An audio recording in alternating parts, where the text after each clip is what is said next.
Nigerian crude is found right here under the waterways of the Niger Delta. A few Nigerian companies operate within the region. However, the heavy lifters are the international companies present in the region.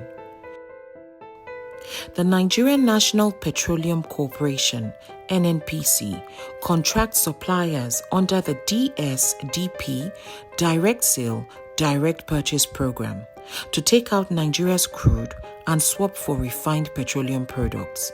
That is, our crude is taken out and refined petrol is brought in return. A combination of foreign and local suppliers are used to transact this agreement. There's a perception that marketers always want to profiteer. There's a perception that marketers just want to take advantage of every Nigerian out there. But that's not the case. We're unable to access the foreign exchange that is required for us to import the products. And that's part of the things that I said you may find that would get improved, hopefully, if there's a deregulated market. But today we're constrained. We're constrained because we're not able to access the foreign exchange that is needed in the CBN. We're not able to access the foreign exchange that is needed in the I&E window. However, because government is fixing the price, government is using the CBN rate to fix the price or to calculate your landed cost. Because you're importing, you're opening a letter of credit, you're paying your supplier in dollars. When that product comes into Nigeria, you then have to convert that cost into Naira. And the conversion factor that is used today is the central bank rate, which is not accessible to marketers today. We're saying, like every other industry, let us be able to access the much needed foreign exchange from the I&E window, from whatever window is available, but let that market be liquid enough for us to be able to import the products that we need to import. The Nigerian oil industry is plagued by a number of challenges, and one of the biggest is theft. Tucked in the forest, you will find people cooking oil. There are hundreds of illegal refineries in the Niger Delta, where criminal gangs tap into pipelines. In early 2019, more than 23 million barrels of oil were stolen and sold in the black market. These illegal refineries contribute to huge fire outbreaks and the massive oil spills experienced in the Niger Delta region. And then you have subsidy, the most controversial component in Nigeria's oil sector, and frankly, the most dangerous element impacting development and industrialization in Nigeria.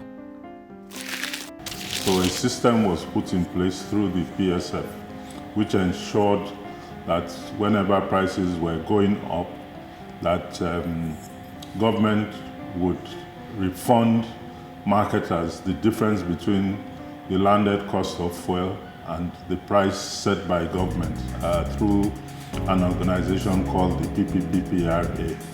Under that scheme, marketers were supposed to get a refund on their payments within 45 days after the product was landed in the country. But over time, that became a big problem, and even as at now, there are still bills that are outstanding 4 years after the people have brought in the products, under reference that they are trying to get a refund from. Unfortunately, the current policy environment that imposes a price on investors in the sector, irrespective of changes in parameters, has effectively blocked out private investors in the sector. That is why the sector has remained as backward as it has been. Right now we have 4 refineries that are actually not working, that have staff of close to like 3,000 plus, that earn salaries and have no contributions.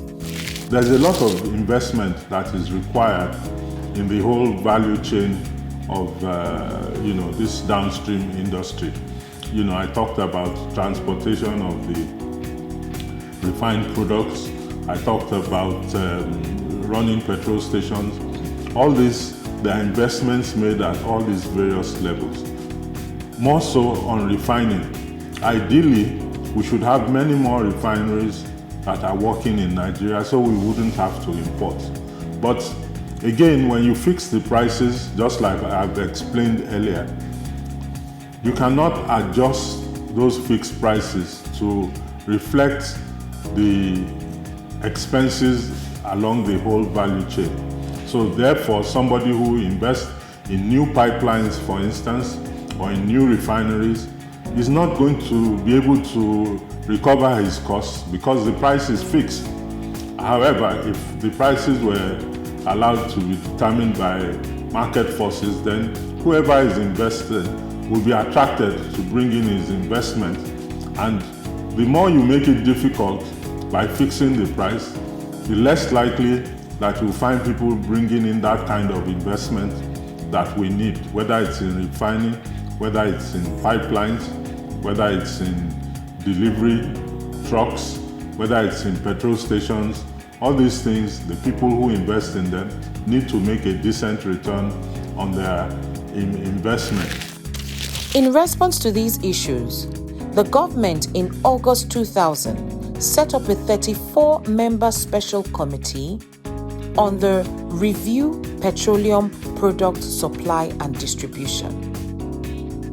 Their task was simple: solve problems faced by the downstream petroleum sector. The committee returned with their verdict, which included: 1. Stakeholders were not happy with price structure and low returns. 2. Facilities and pipelines were in bad shape. 3. Restructure the NNPC. 4. Deregulate the importation of petroleum products. 5. Set up a petroleum products pricing regulatory agency, whose primary motive was to deregulate and liberate the downstream sector, removing subsidy permanently.